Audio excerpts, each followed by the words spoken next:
Welcome to the Cyber Call, the podcast by Right of Boom for managed service providers looking to stay ahead in an ever-changing world of cybersecurity. Each week, we dive into the latest threats, trends, and real-world strategies to help MSPs protect their clients and grow their businesses.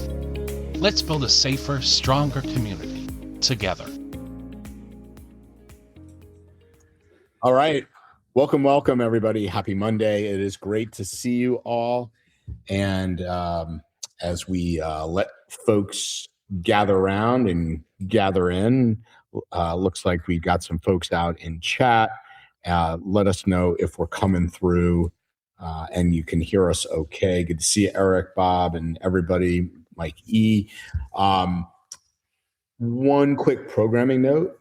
Next Monday is Memorial Day, and therefore there will be no Cyber Call next Monday. And big news, Phyllis. My son's getting married this weekend. So this weekend? I thought Memorial Day wedding? Yeah, this weekend he's getting married. So big news. Exciting. Congratulations. Two coasties, Jacob. You know, different water than you, but nonetheless serving our great nation. So I was always jealous of their duty stations. Yeah. Well, that's great, big news, exciting, and she's lovely. I met her out at Right of Boom. Yes, she's lovely. Yeah, she is. All right. So as folks join on in today, we have Phyllis till 1:25, but I do want to do a touch of banter with you all. Luis Alvarez, wonderful to see you, my friend. I do want to do a touch of banter, and that is the following. Let me just get this up for everybody. Can you all see me? Yes? Okay. So I don't know if you guys saw this, but there was a small announcement. I'm being a little bit tongue-in-cheek here, but from Claude and Anthropic that they released their Claude for Small Business. I did reach out to several people there. I hope we get a response. It would be awesome to have them on the cyber call to understand if they see MSPs as an important part of this ecosystem. And as I always, again, like to joke around a little bit, let me just come on down here and where are we? 1 second, everybody. Download the plugins. Oh, explore connectors. I don't know if you guys have dug into this, but Brian, I don't think anything can go wrong here. What could go wrong here? Especially when we're connecting, your bank accounts. Why not QuickBooks, HubSpot? Let's connect it all. Yeah. It's there. TurboTax, QuickBooks, you name a financial app, Square, Stripe. So again, I want to be respectful to Anthropic, but more so, as you look at this, Brian, and we talk a lot about this in the CCLS course. On one hand, we can't be Dr. No, right, as MSPs, because clients are going to dig into this and start messing around and connecting and things of that nature. But when you see this announcement, maybe I'm just curious what comes to mind for MSPs as they approach clients, and how should they be mindful of this? Yeah, for sure. So in my opinion, Claude for Small Business, it's a really strong signal, right, of where AI is headed with all this connectors and APIs and that kind of thing. But small businesses should absolutely wake up and pay attention, but most of them aren't ready for this level of connectivity yet, right? Connecting AI into QuickBooks and Slack and M365 and Workspace sounds real powerful, and it is. But my guess that the data is so messy, right? Permissions have evolved; they've been really sloppy. Access controls are horrible, and nobody really knows who can see what. And AI does not magically fix this. In fact, it's going to accelerate the risk and the problem. And we're right back, Andrew, into GIGO, right? Garbage in, garbage out, except now with business systems connected, and horrible access decisions is all amplified. So embrace AI. This is from a more of a leadership perspective, but really embrace AI, but do it with governance and guardrails, some identity discipline, data quality, and clear human in the loop or approval points. And for SMBs, the risk, in my opinion, Andrew, is wiring, right? Wiring AI into a business that's probably not cleaned up the basics. Yeah. Well, Jacob, in the 100 plus assessments Summit 7's now done, I'm sure the identity and access control section is, you don't have to do much to get companies ready there, right? You don't have to worry about that part. No. I mean, yeah, just let AI do it, right, everybody? Yeah, AI writes the documentation. Take care of itself. Yeah. Any thoughts on this as you look at it, Jacob? Yeah, I mean, I think the the AI psychosis buzzword, craziness that has just infected everybody's mind is the same thing as turning zero trust into a buzzword, where all of these things are great. These are all wonderful tools. They're all wonderful technologies. They're all wonderful approaches. And the level of governance and the level of awareness that needs to correspond to the speed and the awesomeness of these tools isn't there. And so, like Brian was saying, it just magnifies those existing gaps, right? Like, I don't know how many golfers are in here, but you try to hit a little short wedge with a ton of loft and it can mask a lot of problems in your swing. And then you go to hit that driver and you hit that ball 500 yards into 6 other fairways because all those issues that you didn't correct get magnified as things get bigger and faster and more intense. It's exactly the same thing here. It's like I'm sure we'll talk about requirements. You guys talk about the cybersecurity requirements in regulations and compliance all the time. There's nothing that prevents anybody from leveraging these tools, going fast, moving up to zero trust, leveling up your security Pokemon. But it just takes work. There's nothing that prevents any of that stuff from happening. And so the same fundamentals are going to be the same fundamentals, the same blocking and tackling over and over again. It's just faster and faster and faster. So, you're just, it's cool that they're setting up a tool for small businesses, but we all know that it's like the faster and more connected things get, the more exposed people are going to be at that point. So good for everybody here. Yeah. Interesting. So in a few weeks, we're going to have Ian Barkin on, who the guy's got like 50,000 followers. He was an expert in RPA, sold a company there, is an expert in AI and Mensa. It's so fun. Yeah. It's so funny, Jacob, what you just said, because it's very apropos to what he was talking about. He was like, when we went in these large scale, he was at the biggest of big, right, in RPA. And it was like he would go in and by the way, Aaron Chernin talks a lot about this at Roost, that, hey, let's automate. And the processes aren't defined. So we're automating poor process. Yep. And he's like, we're just speeding up this now exponentially further with AI. He's like, he talks about the data, literally, the big data to RPA we're just kind of magnifying as we go along here. We just have more compute power to do it. Right. So yeah, you're just doing the same bad things faster. Yeah, for sure. Yeah, you can automate stupid at scale, and that's just amazing.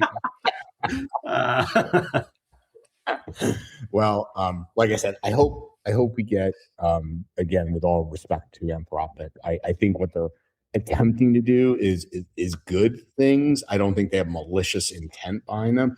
I would just love to, hopefully they will respond, and hopefully we can get them on to talk about like who's the organizations at the intersection of this to help really, if we are going to get this done right with MSPs. So in interest of time, Phyllis, because I know you have to leave us in a little bit.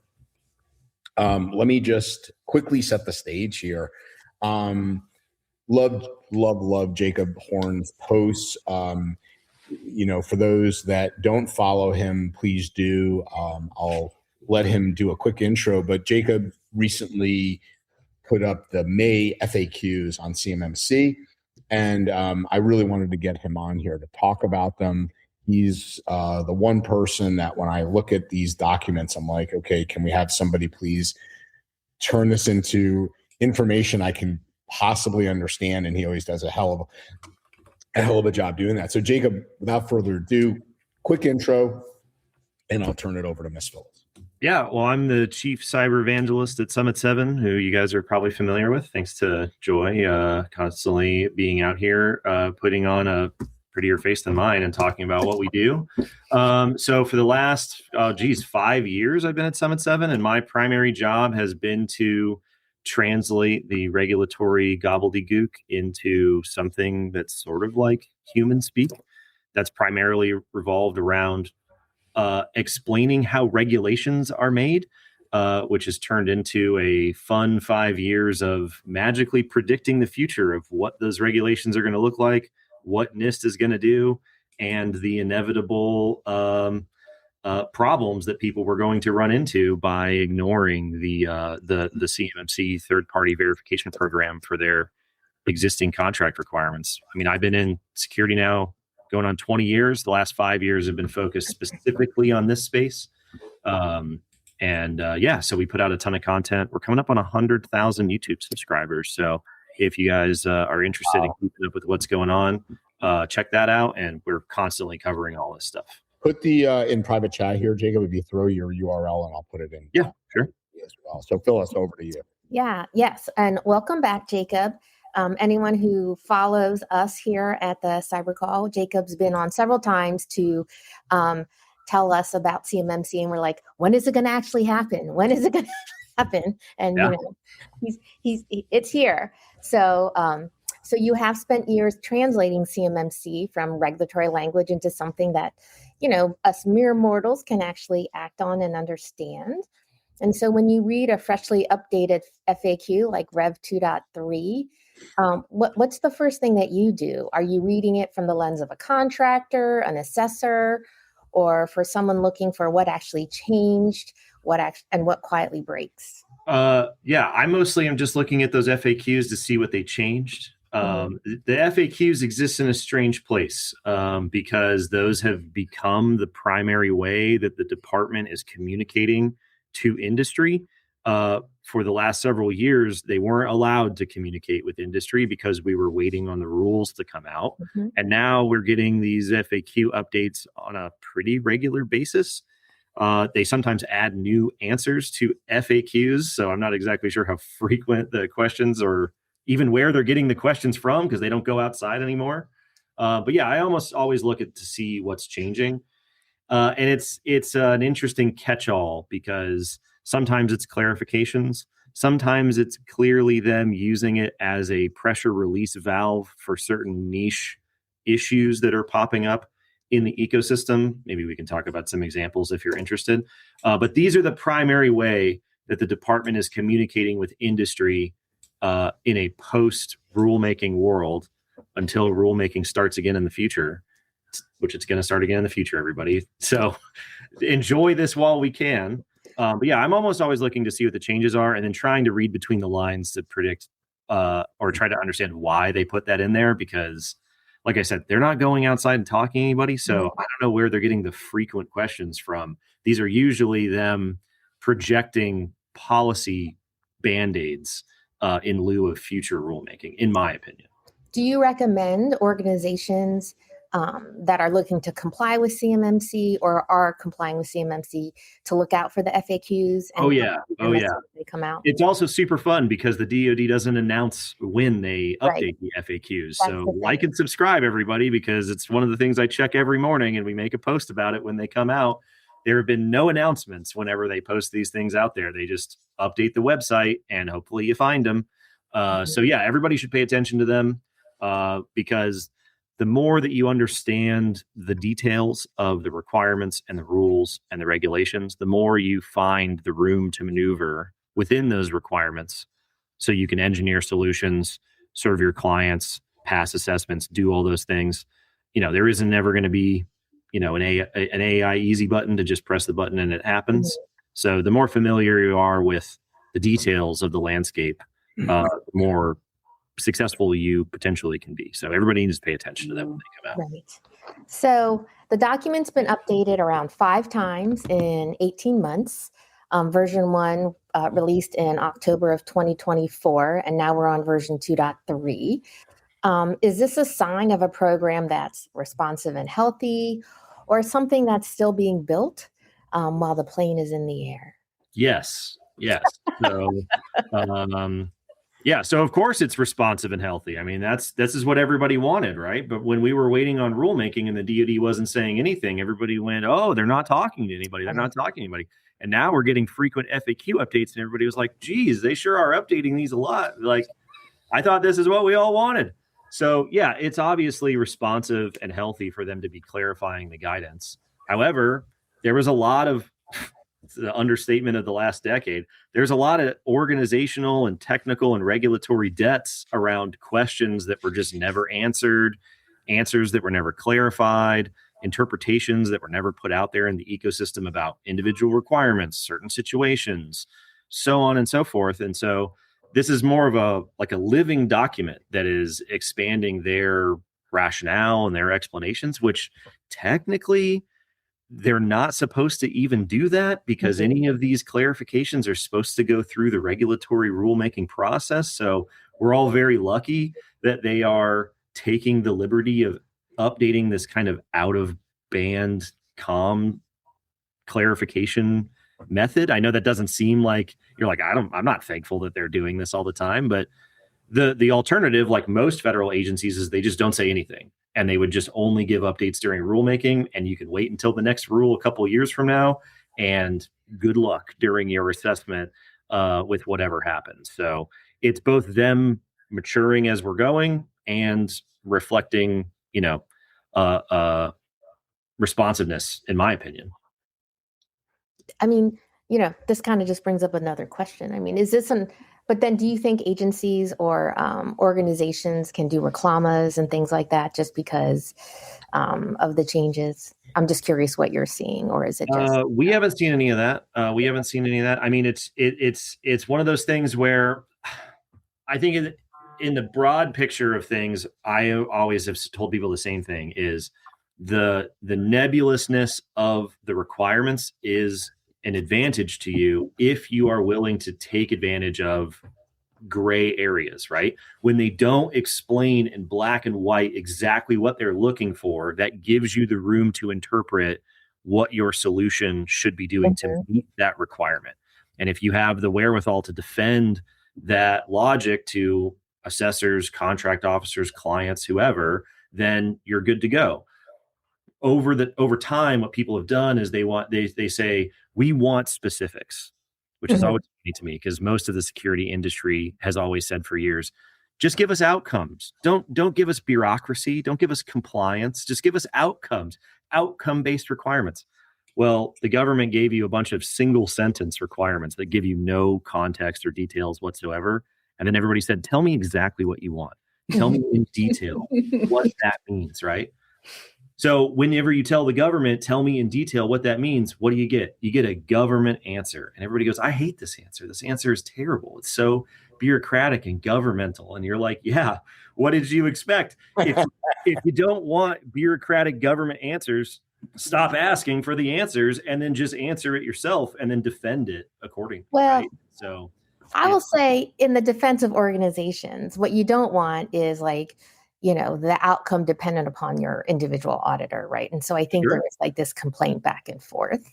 You shouldn't leave anything up to the judges, which is why you should hire the right people or partner with the right firm that, taught the assessors everything they know in order to say, you put them in a corner and they put the fries in the bag because we know how the requirements work better than they do. I mean, if you just don't read the requirements or the FAQs or understand anything that's going on, then you're going to say, I want answers on rails, and everything will be left up to the assessor. And that's what you're going to end up with. So it's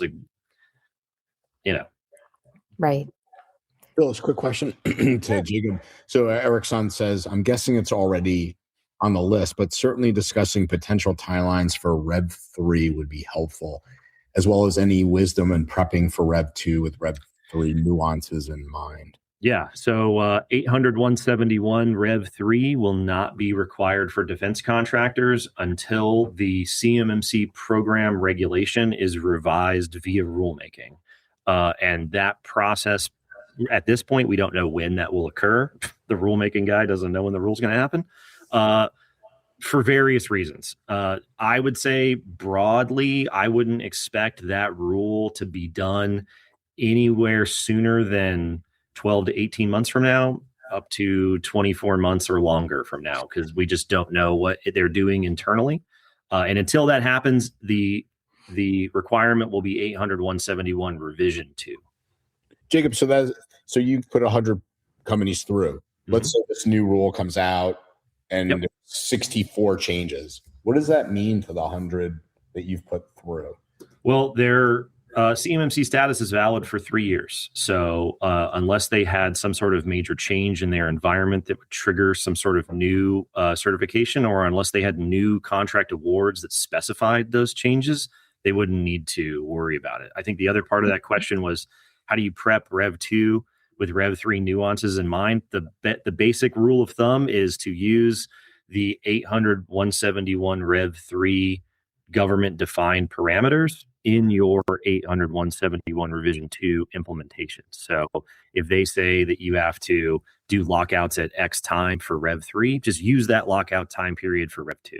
You're sort of future-proofing your configurations for the future revision for the current baseline, because the uplift between Rev 2 and Rev 3 isn't humongous outside of configuration changes. So if you configure for those future changes, then it's a little bit easier. That's way different at 172 and 172 Rev 3, but that's the majority of contractors out there at CMMC level 2.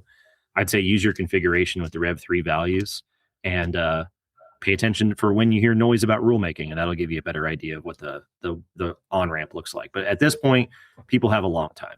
If I could just throw something out there too, the ISACA accreditation body is going to be teaching all of the CCPs and CCAs based on 800-171 R3 starting early next year. We're currently in curriculum development for that. And as part of that, they're going to teach an assessor how to basically downgrade the assessment to R2 for that interim period.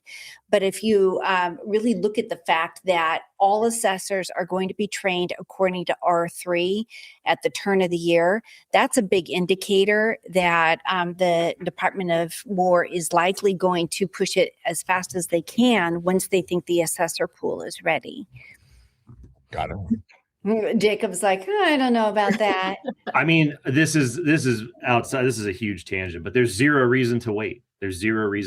So if you go into the assessment guide for CMC level 2, if you go into the NIST documents themselves, all of the assessment objects, the documents, the personnel you ask questions for, the mechanisms that you test for any of those requirements are identical between the revisions. Those don't change. It's which questions get asked about those things that changed. There's no reason to wait a year, 2 years to magically teach people how to ask questions to the same people about the same documents and mechanisms from Rev 2 to Rev 3 to Rev 8 to Rev 10.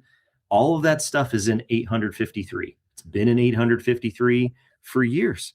Mm-hmm. We should just train to that baseline, and then it doesn't matter what revision we're on. I'm available, ISACA, $1 million a year, and then I'll teach you how to teach everybody for every revision that ever comes up forever. It's ridiculous that it's taking so long, but that's how the machine works. Got it. All right. I'll ask my last question before I have to get going. So the FAQ says, of course, -171 is a standard. CMMC is a verification mechanism, and DFAR 7012 is the actual contractual hook. So can you break that down for us in plain English, especially people like us, like me, who are still confused? Who's actually telling them what to do, and why does it take 3 documents to do it? Sure. So DFARs are the terms of your contract as a defense contractor. There's tons and tons of clauses in the defense supplement to the Federal Acquisition Regulation, right? It's a massive tome of contract clauses that covers everything from HR to suppliers to accounting to cybersecurity, right? That clause, DFARS 7012, has been around and unchanged for literally a decade. When you accept the terms of a defense contract, that contract clause tells you when you handle controlled information from the DoD, you must comply with the following requirements. DoD doesn't define those requirements. NIST defines those requirements because they're in charge of defining the baseline for protecting that data for all federal contractors, including the defense industrial base. So your defense clause is always going to point to a variable. That variable is owned by NIST. Neither the NIST variable nor the original DFARS clause have any third-party verification mechanism in them whatsoever. And that's a really stupid policy. It has been proven to be an enormously stupid policy year after year for 10 years, to the point where Congress forced the Defense Department to create a third-party verification program to fill that gap.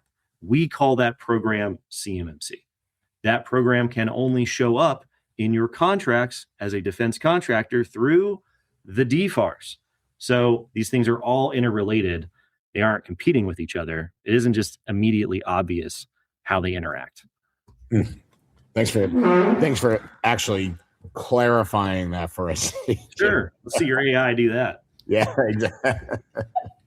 We got to put AI Jacob out there. So 100% organic, free range human thoughts here, everybody. There you go.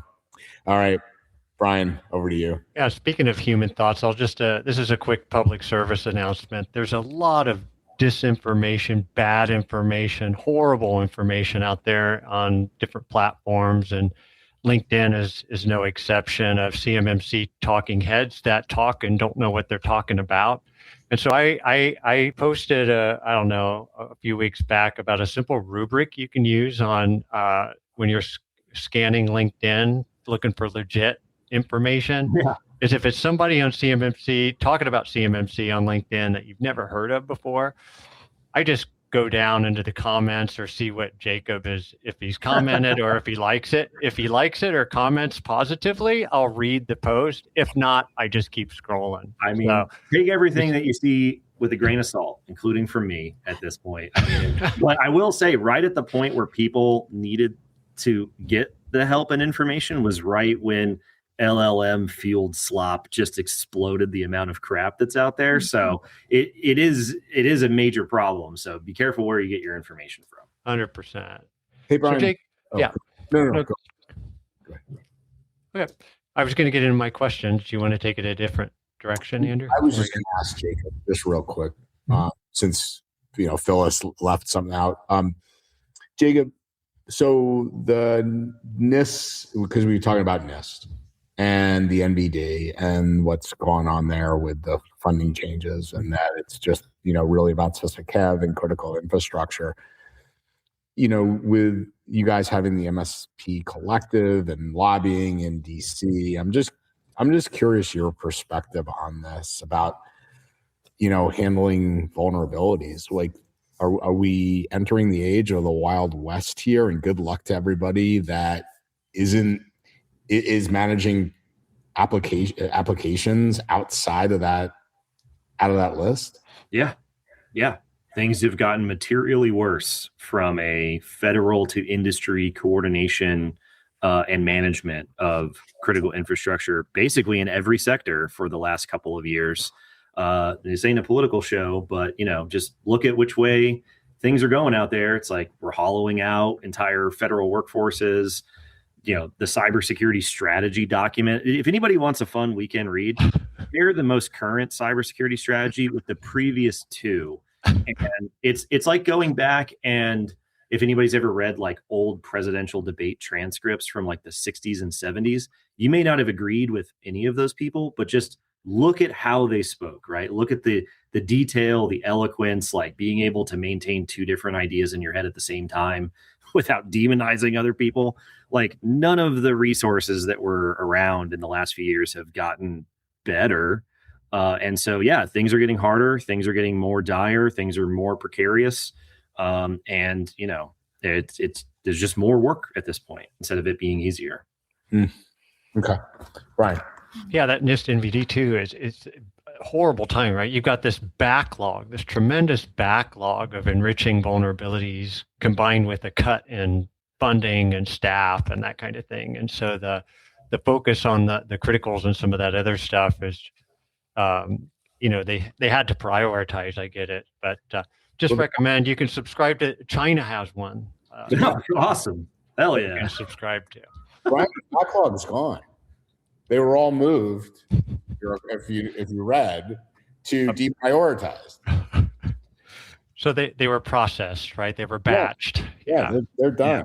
Yeah. I think it kind of sets up, the pendulum swinging one in this direction. I think everybody can tell, right? We're going to pay the price for this eventually, and then the pendulum will swing back aggressively in the other direction as a result, and we'll 100%. Just replay this. We'll replay this video in black and white in a couple of years. Who could have seen that coming? Couldn't agree more.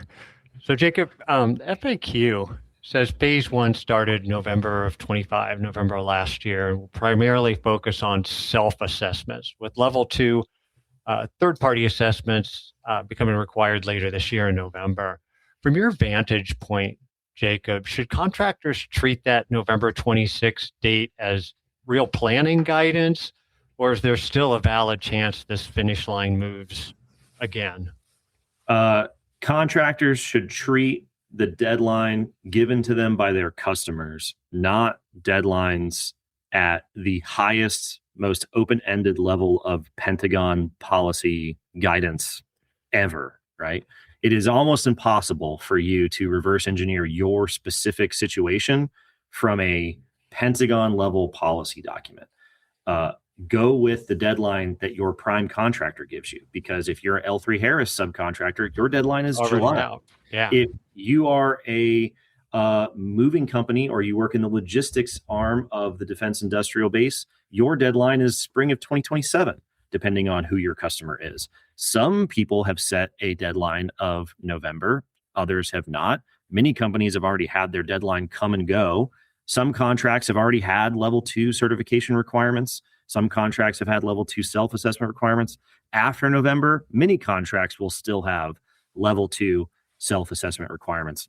Reading comprehension in the United States is at all-time lows, because when you go through and you look at the actual policy for the CMMC rule, there is no November deadline really. It sort of gets lost in translation.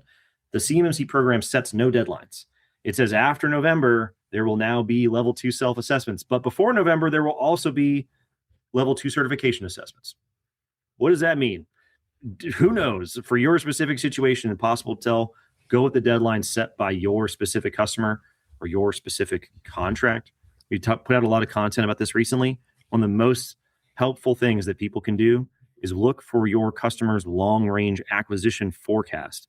If you're a NAV-C, NAV-Air, Army, whoever, Army Corps of Engineers, you go on their small business office website. You can find their long-range acquisition forecast. They put them out every December.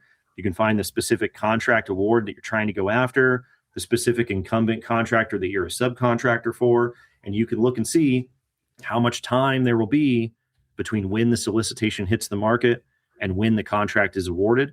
That gives you your window of time to prep for whichever level of CMMC that you expect to have to hit. That's way, way more detailed and granular than being like, this policy from 2 years ago said something happens in November, sort of. Jacob, quick question. Contracts are always, Brian mentions contracts all the time, like review your customer's contract. There's a lot of detail. Yeah. So I'm just curious, this is hypothetical. Could a Northrop Grumman, some big prime, call it L3 Harris or whoever, in this particular moment in time, that clause isn't there that you have to be assessed, right? Third party assessed. Do probably some of those big players reserve, quote unquote, in there reserve the right to, hey, even though we awarded, right, that we could come back and say, oh yeah, by the way, we want you assessed now. Like, oh yeah, have that power. Like, yeah. Oh yeah, they can. If L3 Harris wants you to be able to do a standing backflip in order to get a subcontract award, that's between you and L3 Harris. That is not the DoD's problem. The DoD does not have. I'm not a lawyer, The DoD does not have what's known as privity of contract between the primes and their subs, right?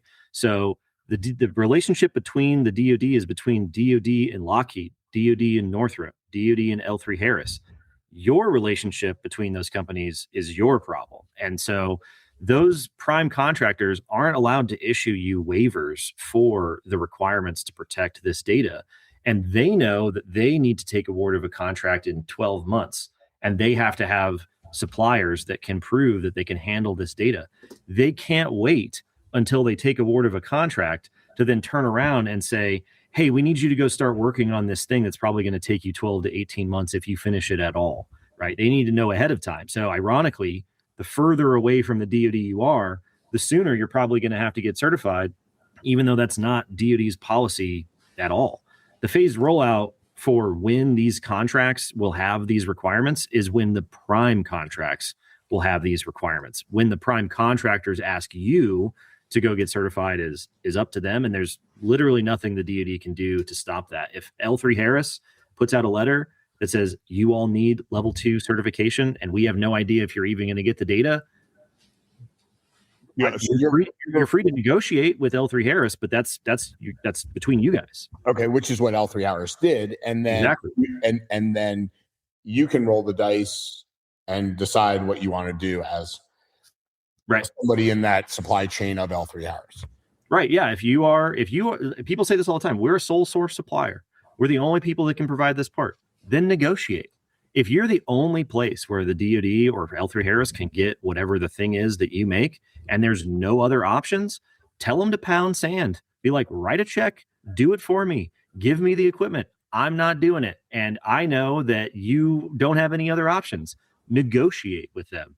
If you are not a sole source supplier, if you are, I don't know, like most of the industrial base, a small business who makes a commodity part where you have a single customer on a contract by contract basis who has been signaling to you for the last 5 to 10 years that this is a massive issue and they are willing to work without you if you don't meet them on this requirement, you are not in a strong negotiating position and you're way behind the 8 ball at this point. So negotiate if you can, you should. But a lot of people are not in that negotiating position, and they've been acting like they are for the last few years. Like all these companies in the DIB have been acting like they'll be able to like stare down Lockheed Martin, even though there's like 12 other companies that do the exact same thing that they do. Like it's just not a good strategy. On the flip side of that, you have the contractors that know that they've got some competition out there and they're using this as a strategic advantage to be one of the early adopters and get that certificate over to their primes and say, hey, we're ready. We just want you to know. And I'll give you we two. are seeing really great results of that. There's 2 examples of that. I had somebody message me last week and they said we were at a supplier meeting with one of these major primes. There were 40 companies in the room and they said our deadline for your cert is November. There are currently 6 of you that have the cert. And if you don't have it by November, then we're going to work with 6 of you. And the people who were there were doing backflips because they're like, we're going to get all this work from 30 some odd other companies. This is amazing. Meanwhile, we just had a call not that long ago where there is a company, their IT and security team has been pleading with leadership for the last 18 months to comply with DFAR 7012, which they've had in their contracts for a decade. Nothing, no funding, push it off, apathy, blah, blah, blah. Turns out 2 of their competitors, their direct competitors, just announced they have level 2 certifications. And now all of a sudden, this contract award that they planned to get in October doesn't look like such a sure thing. And it's freaking panic mode. So, you know, nobody wants companies to be in that sort of a situation. But big picture, if it weren't for this program pushing that pain button, none of these companies would have really taken their security seriously, even if it's under the banner of compliance, right? Yeah, and the pain is risk to revenue. For the first time, organizations are kind of connecting those dots. Yeah. So, Jacob, you recently challenged the idea that there's not going to be enough C3 PAL capacity to handle the assessment demand. Right? Looking at this FAQ, the message to contractors is pretty clear, right? Self-assess now and be ready for an independent level 2 assessment within the next year. In practical terms, Jacob, is the C3 PAL ecosystem actually capable of absorbing the demand? Or are we about to find out where the bottlenecks really are, more like maybe readiness in the DIB versus C3 PAL availability. Everyone listening to me, listen to me. Lean in, folks. The idea that there is not enough assessment capacity in the CMMC ecosystem is a damn lie. If you don't believe me, go to our YouTube channel. We did a podcast 2 weeks ago. We go through all the math.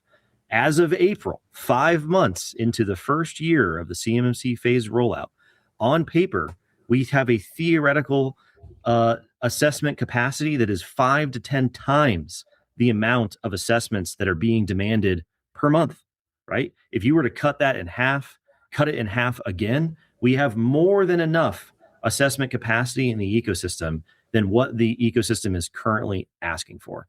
We are scaling at a rate where you have plenty of assessment capacity to meet the entire amount of level 2 certifications that DoD thought they were going to get in year 2 before the end of year 1. It is a massive, massive success. And companies are not maxing out the C3 PAOs. That was a theory before the program started rolling out, that you would have enough companies ready for assessment that they would outpace the assessment capacity. The exact opposite turned out to be true. Even if you were to go through and grant all the people who don't even qualify for an assessment despite signing up for one and say they magically were to pass their assessment, we are still sitting on idle, unused assessment capacity in the ecosystem every month, and it's only getting larger and larger. And this shouldn't be a surprise to anybody, because we all know what companies did for the last 5 years. They all sat around and said, we aren't going to implement our existing requirements until we see the certification requirement in a solicitation. So now all the certification requirements are in solicitations and people are starting on implementation, which is why our backlog is like 4 to 6 weeks of time. And all the C3 PAOs are literally out there on LinkedIn being like, spinning a sign on the corner being like, we have open assessment windows. Anybody need an assessment? Where's the rush, right? It's because the idea that you don't have enough assessors for the companies in the DIB depends on you believing that all the companies in the DIB are ready for an assessment, which is untrue, because that's why we had to start the program in the first place. There's plenty of assessment capacity. Go check out the episode. Jacob, quick question to that though. One of the thoughts was MSPs. There would be not enough capacity of MSPs that knew what they were doing. Oh, yeah. Is that a realism still? Oh, yeah. So the implementation capacity is the real constraint on the ecosystem, because most of these companies don't have the internal teams or expertise to do it themselves, or the budget to go find the personnel to do it themselves. So they necessarily have to go to a third party. It also typically makes better business sense to go to a third party because it's cheaper than paying your own internal team. But there's only so much implementation capacity, right? There's only so many weekends to do cutovers and migrations. There's only so much time that you have to work with your third party. Those third parties are only so big in terms of their capacity, even if they're growing at massive rates. There's only so much help to set all these things up. And that comes way before the assessment window or assessment capacity constraint. So the implementation problem on the MSP side is the problem facing the ecosystem. But from a CMMC's program perspective, that's not CMMC's problem, right? CMMC's problem is having enough assessors for people who are ready to be assessed. Your compliance with DFAR 7012, NIST 800-171, all of those things are outside of the CMMC program. They happen before CMMC happens. So yeah, the MSP implementation side's way, way bigger of a constraint. Interesting. Brian. Jacob, the FAQ says that even when no CUI is sent to the MSP or MSSP, those providers can still get dragged and pulled into the OSA's assessment scope as an ESP, an external service provider. From a CMMC assessment perspective, walk us through why we never touch their CUI is not the safe harbor that a lot of MSPs think it is. I mean, I'm going to hold your hand while I say this, everybody, but you are responsible for unrestricted administrative access to the ecosystem of tons and tons of companies that handle sensitive, controlled, highly regulated defense information, right? It doesn't matter if that data is on your system or not. You are a critical part. You are the critical part in facilitating proof to the government that data is being protected. Of course, you're going to be part of the assessment scope. You're the one that's running everything. That's what they're paying you for. It's so insane. Now, if for some unbelievable reason their data ended up on your systems, that's a whole other can of worms, because now all of a sudden the radioactive spill has spilled into your systems and you are responsible for a whole other set of things. Of course, you're going to be part of their assessment scope. Who do you think is answering all the questions? You guys are the admins running the ecosystem. Like that, it's crazy. I mean, this is why, I mean, Joy, we've talked about this for years. Andrew, we've talked about this for years. Shared responsibility matrices are the decoder ring to all of this. And when you go through and you look at one of those that's properly laid out, the MSP is going to be responsible for almost all of the questions that are going to be answered, kind of regardless of the level of service agreement that they have, right? Just by the nature of the work that they do. So even if you don't touch their CUI, that's kind of irrelevant, honestly. Like if you touch the CUI, that's a whole other set of problems for you. Yeah, your MSPs were providing all the security or I shouldn't say right, a lot of the security protection to the CUI assets, right? In their I'll put it to you this way. So if you look in the assessment guide or NIST SP 800-171A, one of the most valuable things to look at are the assessment objects. Who do they ask? What do they look at? What things do they test? One of the only assessment objects for people who you ask questions about the requirements to that shows up in every single one of the questions that could be asked is personnel with security responsibilities. You are the MSP, the personnel with security responsibilities. And the assessment guide says you are the one that they can ask any of these questions to. You are going to be part of this assessment scope. I don't know how to break it to you, but that's what you agreed to. You're the one pushing the button. Client. The scoping guide even has the example of a managed service provider as a security protection asset. Yep. And that's an addition. 800-171 has been written that way since 2015, right? All this other, even mentioning MSPs as a CMMC bonus, but that's who that is. When you look in the mirror, your personnel with security responsibilities. They're talking about you. Interesting. So last question for me, Jacob. Per section C, question 8 of the FAQ speaks to the POAM closeout assessment. Mm-hmm. If requirements still aren't met, the conditional status is terminated, and that you have to start over with a brand new assessment. From an assessor and DIB readiness perspective, and in your opinion, is that the right level of accountability, or does it create a trap for, think about small businesses that are making good faith progress? Does it underestimate that might be underestimating that closeout burden? Let me put it to you this way. The requirements that these existing contractors have remained unchanged for 10 years. No changes to their baseline of requirements. Since 2020, they have self-assessed and attested to the government that they have implemented these requirements, and that if they have a POAM, they had a POAM date that almost certainly by this point would have come and gone, right? Even in light of that, the government knows that companies were fibbing when it comes to those statements about their compliance posture, which is why we have third-party verification. And even though the Department of Defense, the taxpayer, the lethality of the joint force have experienced direct and almost irreparable harms to weapon systems as a result of contractors' unclassified information systems being compromised as a direct result of not implementing these requirements, the CMMC program still allows you to take 180 days after not successfully implementing all of your requirements to then close them out. So yeah, if you haven't closed out your remaining POAM items after you've gone through this assessment, after years and years and years of allowing contractors to lie about their implementation, I think it's the right level of accountability. I mean, it's bonkers that you've been given that amount of time at all. So I think it's probably about right. Nice. Joy, over to you. Yeah, I have so many fun questions here. I'm going to just kind of do a good segue with this one because there's 44 requirements under CMMC that you can't even put onto a POAM. Right. And I thought that maybe you could tell us a little bit more about that. Like, how is it that you could try to be compliant with something and still fail outright if you didn't do 44 out of the 110 controls perfectly.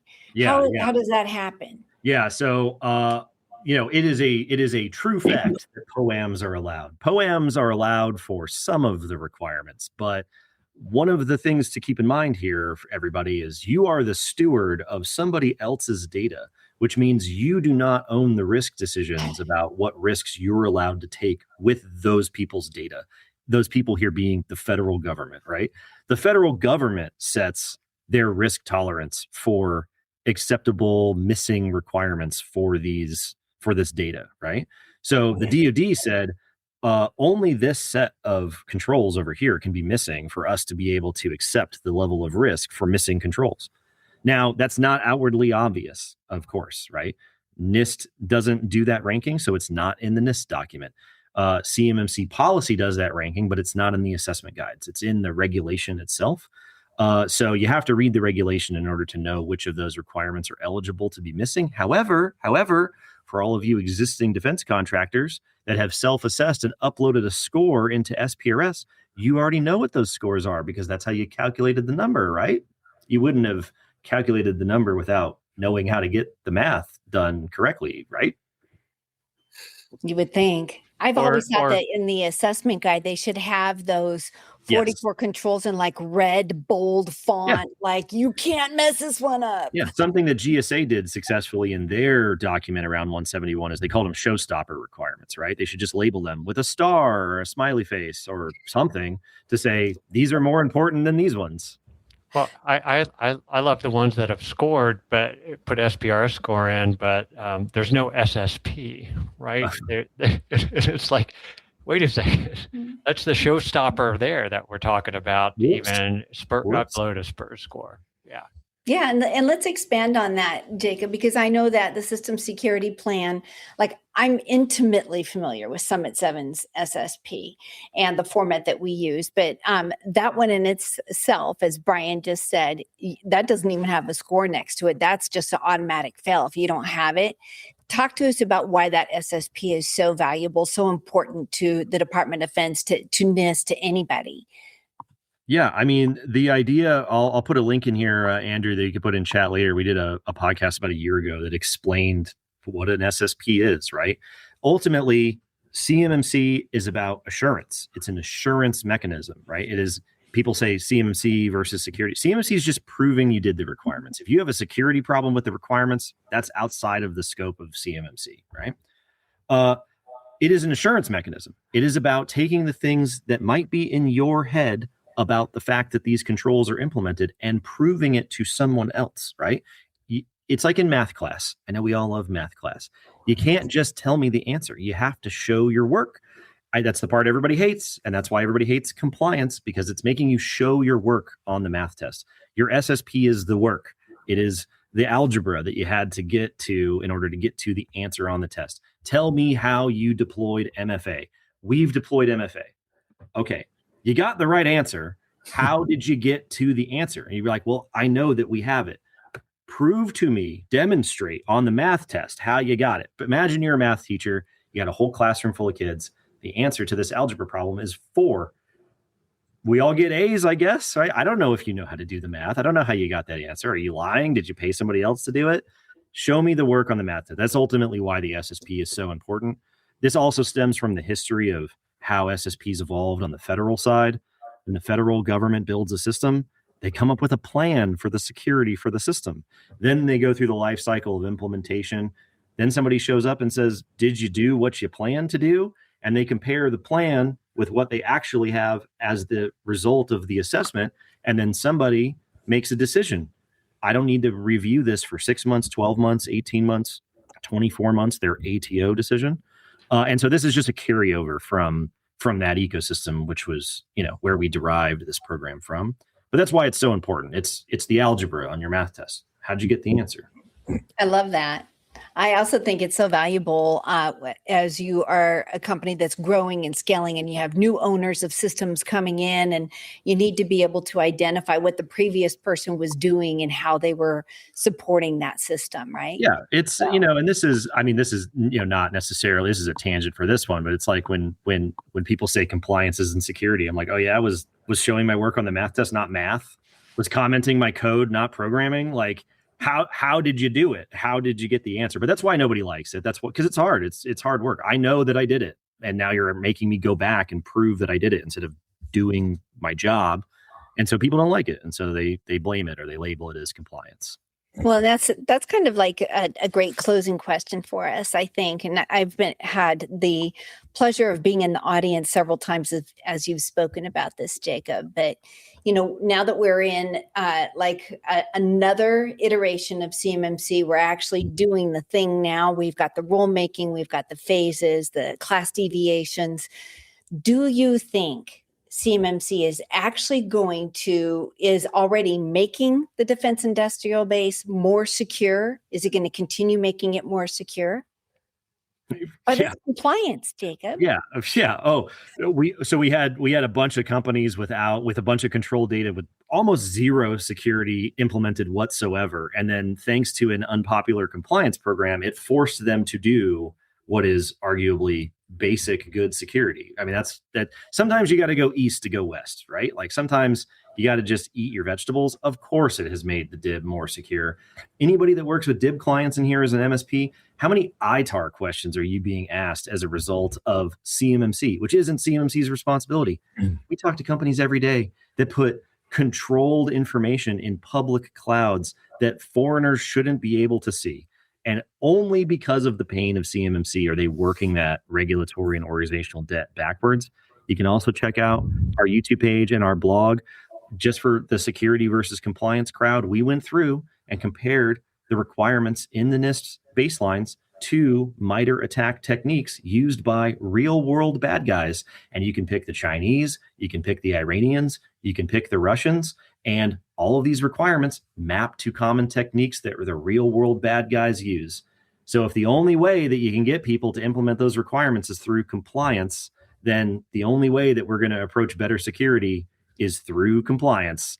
And that's why the whole thing is just so interesting. So it's done a massive job of improving security. It'll only get better in the future. Yeah, I just want to echo that real quick, what Jacob said, because what you're saying is this is the first time a lot of these organizations are finally waking up because they say, oh my gosh, the spigot's going to get turned off unless I do these things. That is a step in the right direction when it comes to put security and compliance terms to the side. This is risk, right? This is fundamentally it's risk. And for the first time, organizations are kind of opening up their doors, opening up how they make business decisions, opening up their budget and wallets to this. They've got their wallets out, right? And they want to know, what do we need to do? I got to get this revenue turned back on, or I don't want it to stop or stall. Yeah. So how can that not make things moving in the right direction? Yeah, and I think it's just an interesting thing for people to reflect on, even if you don't work directly with the defense industry or you have other clients in other industries, is sitting around and hoping that this sector was going to just magically do security was a failed policy. And it took this forcing mechanism to make it get better, which, people should think about, how are we going to get the other sectors to get better? And it ain't going to happen on its own.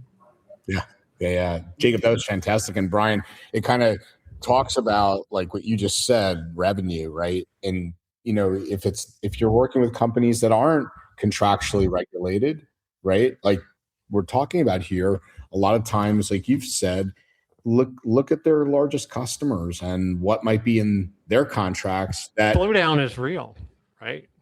Yeah, I love your quote. I've never met an unregulated client. Yeah, and they just don't know it, right? And everybody has to answer to somebody. And you look at this, we're all technologically married to one another now, and this cascading stuff from enterprises and larger organizations that small businesses sell into, you're seeing vendor risk management programs and all these other things within the contracts, putting a bunch of data security, data privacy, and compliance requirements in those contracts. They're negotiable, but you have to read them first. And if you need help, get help to understand what these are. Don't just sign on the dotted line because you want the revenue. Read through them. If you don't understand what risk you're assuming, get some help in understanding that, and then negotiate what can. I just thought about that right as you were saying it. Like, what happens first? Your customer's AI says you're too big of a risk to keep working with, or the AI is able to magically do all these requirements for you? Yeah, great point. For for sure. Jacob, thanks for joining. It was awesome having you back and demystifying this latest FAQ. Thank you all of you for joining as always. Joy, great to have you 2 weeks in a row talking CMMC. Thank you. Brian, as always, appreciate you joining. Everybody, safe, happy, healthy Memorial Day. We'll look forward to seeing you the week after. Take care. If you're in the Write a Boom community but not in our Discord yet, you're missing where the real conversation happens. Join community.writeaboom.com to access CyberCall discussions, upcoming CTFs, boom camps, and early access to what's coming next. If you want to stay close to what's actually happening in the MSP security space, I'll see you there.